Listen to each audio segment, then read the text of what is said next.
There is a mineral, ancient, free from any chemical factory, mixed from limestone and water, spread on walls. It breathes moisture in and out automatically. It keeps homes warmer in winter. It pulls CO2 out of the air as it hardens. 500-year-old buildings still wear it. Modern homes get synthetic paint instead. Lasts 3 years, then you buy more. It is called lime, not the fruit. The mineral calcium hydroxide, made from nothing more than limestone heated in a kiln until it releases carbon dioxide and crumbles into a reactive white powder, then mixed with water in a process called slaking that has been done by hand in every part of the world since before written records began. When that slaked lime is spread onto a wall and left to cure, something remarkable happens that most synthetic materials cannot replicate. It slowly absorbs carbon dioxide from the air and converts back into calcium carbonate. The same mineral it started as, before the kiln, it turns back into stone. This is the whole secret, and it explains every property that makes lime plaster so unusual compared to what modern builders put on walls today. Here is what you walk away with today. The chemistry behind why lime-plastered walls stay warmer in winter and cooler in summer without a thermostat. Why a material this effective was replaced in 1 generation by products that perform worse and last shorter. The specific buildings still standing after 5 centuries of uninterrupted exposure to rain, frost, and sun, wearing the same coat of lime they received when they were built. And the honest reason this knowledge is not taught in a single modern building school anywhere in the world. Lime has been used as a building material for over 7,000 years. Archaeologists have found lime plaster on the walls of structures in the ancient Near East dating to 5,000 years before the Common Era.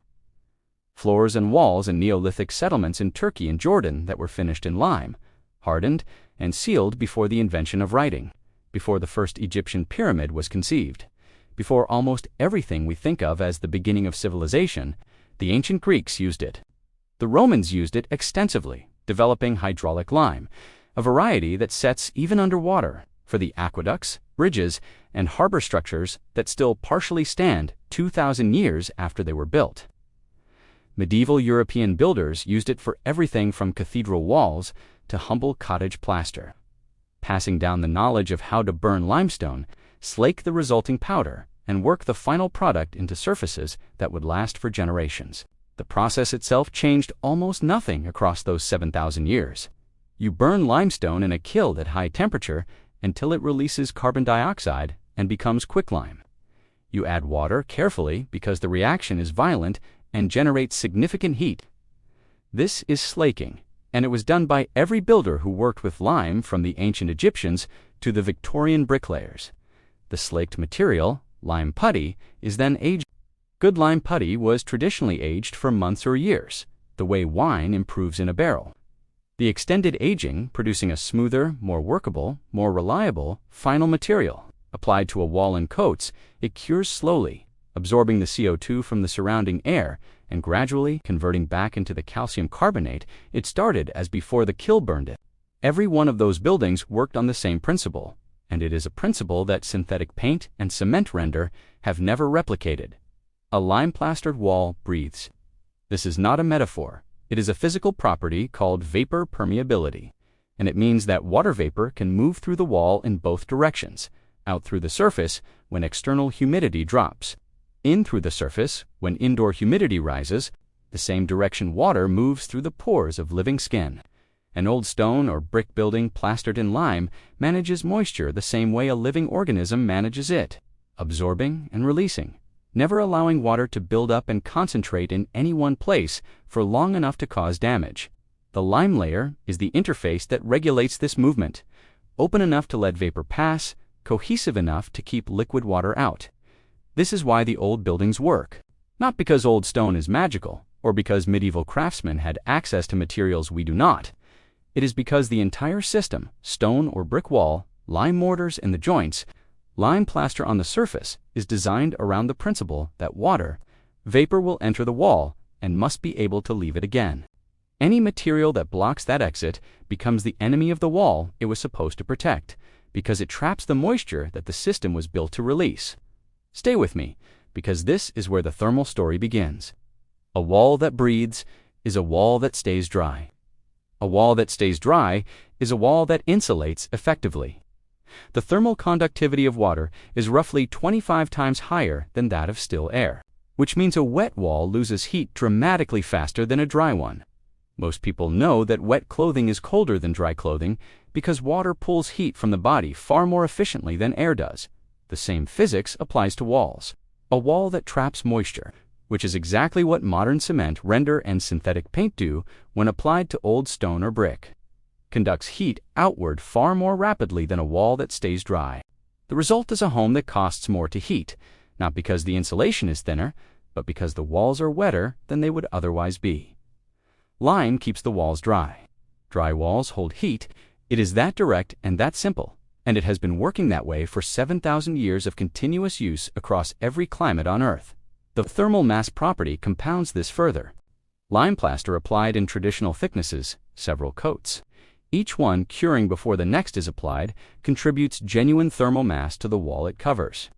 Thermal mass is the ability of a material to absorb heat energy and release it slowly. The same way a cast iron pan takes longer to heat up than a thin aluminum one, but stays hot much longer after you take it off the burner. A thick lime-plastered wall absorbs warmth during the parts of the day when the home is actively heated or when sunlight hits it, and releases that warmth slowly through the night when temperatures drop. The wall itself becomes a heat reservoir, smoothing out the temperature swings that a lightweight, low-mass wall of modern construction would simply transmit to the interior. This is why traditional buildings in cold climates feel fundamentally different from modern ones in winter. Not because they are better insulated in the modern sense of a thick layer of foam between you and the outside, but because the walls themselves are participating in the thermal management of the space. A thin, low-mass partition wall covered in acrylic paint has almost no thermal buffering capacity. It transmits temperature changes between one side and the other with very little delay. A thick, lime-plastered stone wall holds the accumulated warmth of the day and releases it through the night at a pace that makes the room feel stable rather than responsive to every fluctuation in the outside temperature. In arid climates, this property runs in reverse. The same thick walls that release warmth through the night absorb the fierce heat of midday sun before it can enter the living space, buffering the interior against the outside temperature in exactly the way an air conditioning unit tries to achieve artificially. Adobe buildings across the American Southwest, the ancient cities of North Africa, the whitewashed villages of the Mediterranean, all of them exploit the same thermal mass principle through walls thick enough and massive enough to buffer against extremes in both directions. Lime is the coating and the binder that makes those walls cohesive, weatherproof, and capable of doing the thermal job over generations rather than decades. Now here's the part that should make you stop and think every time you drive past a row of modern houses, clad in synthetic render or flat-painted drywall. In the middle of the 20th century, Portland cement became the dominant building material across almost every construction market in the industrialized world. Cement was faster. It set in days rather than the weeks lime required. It was stronger in compression, which mattered for the engineering requirements of modern multi-story buildings. It could be manufactured at industrial scale, bagged, transported, and applied by workers with far less training and craft skill than traditional lime plastering required. The economics of post-war construction, racing to house expanding populations and rebuild war-damaged cities, favored speed, standardization, and scale over the slower virtues of a material that asked for patience and skill. The cement manufacturers had no need to suppress lime. They simply offered a faster product at a competitive price during a period when the construction industry had no time to be patient. Cement won not through conspiracy, but through convenience, arriving at exactly the moment when an entire industry was scaling up faster than it could train skilled workers in traditional methods. When a material requires years of apprenticeship to apply correctly, and its replacement can be used by an unskilled laborer after a morning of instruction, the economics of a building boom make the decision almost automatically. Watch what that shift actually costs, because the bill arrives decades later, not immediately. Cement render is rigid. It does not breathe. Applied over the soft, porous stone or brick of an old building, the kind of building that was designed to manage moisture by breathing, cement traps the water vapor that those walls were built to release. The moisture builds up inside the wall, concentrating where the impermeable cement layer prevents it from escaping. In winter, that trapped moisture freezes, and the expansion of ice in the pores of old stone or brick is one of the most destructive forces a building can experience. It fractures mortars, spalls, stone, and opens gaps through which more water enters. The cement that was supposed to protect the wall accelerates exactly the kind of moisture damage it was meant to prevent. The same story plays out with synthetic paint on internal walls. Modern acrylic and vinyl-based paints create an impermeable film over whatever surface they cover. On a new plasterboard wall in a sealed, mechanically ventilated modern building, this works fine because the entire system is designed around the impermeable approach. Moisture is managed by ventilation rather than by the wall material itself.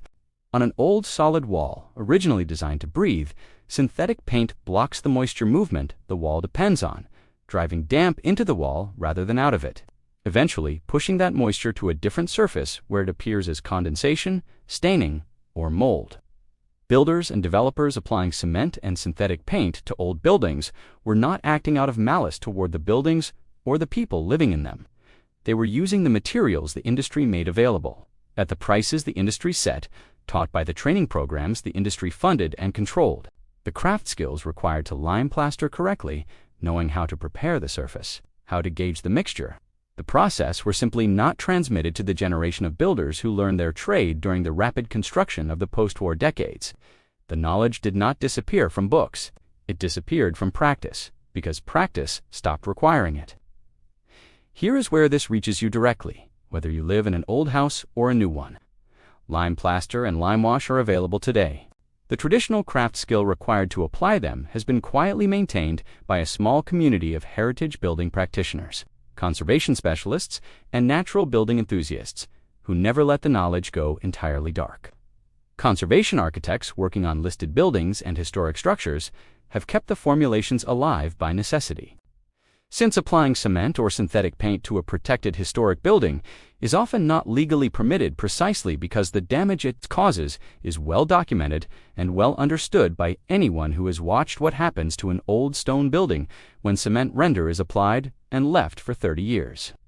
From that conservation niche, the knowledge has been quietly spreading back into the broader building and renovation community over the past few decades. Online communities of natural builders, traditional craftspeople, and heritage property owners have documented the techniques, shared the suppliers, and built a body of practical knowledge that is now more accessible than at any point since lime fell out of mainstream use. Courses in traditional lime plastering are available in the United Kingdom, Ireland, France, Italy, and increasingly across North America, taught by practitioners who learned from the generation that kept the knowledge alive during the decades when mainstream construction simply stopped using it. The materials are not complicated. Natural hydraulic lime, the form most versatile for external and internal plastering, is sold in bags like cement. From specialist suppliers who have served the heritage building market throughout the period when the mainstream industry abandoned it entirely. Lime wash, the simplest of all lime applications, is nothing more than lime putty diluted in water to a consistency suitable for brushing onto walls. Applied in multiple thin coats and left to cure, it produces the characteristic soft, slightly uneven, luminous finish seen on the Mediterranean walls and English cottages that people spend thousands to visit and photograph, and then go home to repaint their own walls with acrylic that mimics the look without any of the underlying chemistry that makes the look last. The carbon story adds one final layer to why this material is worth knowing about in 2025, in a way that goes beyond nostalgia for old buildings. As lime plaster cures, it absorbs CO2 from the surrounding air in the process of converting back into calcium carbonate. This is not a trivial amount. Researchers studying the life cycle of lime-based materials have found that over its lifetime of use, lime absorbs a significant portion of the CO2 that was emitted when the limestone was originally burned in the kiln. Some studies on mature lime plaster and lime mortar in historic buildings have found that the material had reabsorbed most of the CO2 from its original production by the end of its service life, making it one of the few construction materials that can legitimately claim to approach carbon neutrality over time. No synthetic paint absorbs carbon. No cement render pulls CO2 from the air. Lime does both jobs, protecting the wall and slowly undoing part of the atmospheric cost of making it. For a building sector that accounts for a significant share of global carbon emissions, a construction material that absorbs CO2 as it ages rather than simply emitting it during production, is not a historical curiosity. It is exactly the kind of solution that the environmental conversation around buildings keeps saying it needs.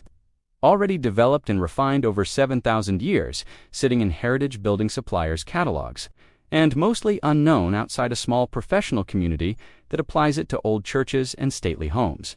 While the mainstream construction industry puts synthetic render on everything else, this is the full picture of what lime actually is, not a quaint traditional material for people who like old houses, but a thermally effective moisture-managing, CO2-absorbing wall coating with a performance record that extends across 7 millennia of continuous human use, replaced in one generation by products that last 3 to 5 years before they peel, and sold back to you on a cycle as reliably as any subscription. The 500-year-old buildings are still standing, not because the builders were luckier than we are, or because the climate was gentler, or because old stone is somehow stronger than modern brick. They are standing because the coating on those walls was vapor-permeable, self-repairing as it slowly carbonated over centuries, and chemically compatible with the materials it covered. The walls breathed, and because they breathed, they stayed dry. And because they stayed dry, the moisture that would otherwise have frozen and fractured them spent 5 centuries moving harmlessly in and out instead. There is no secret ingredient in traditional lime plaster that modern chemistry cannot identify and analyze. The formula is not lost. The process is not hidden. It is documented in the same books and papers where it has always been available to anyone who looks, practiced by specialists who have kept the knowledge alive through the decades when the mainstream industry stopped asking for it. What is missing is not the material or the method. What is missing is the expectation that a wall coating should last longer than a few years, be compatible with the building it covers, and do something useful beyond simply changing the color of the surface. Modern homes get synthetic paint. It lasts 3 years. Then you buy more. The 500-year-old wall that has been breathing in and out for every one of those years was never asked to buy anything at all. If this vault opened something for you, subscribe and hit the bell. Every like and every share preserves what they tried to erase. The next vault opens soon.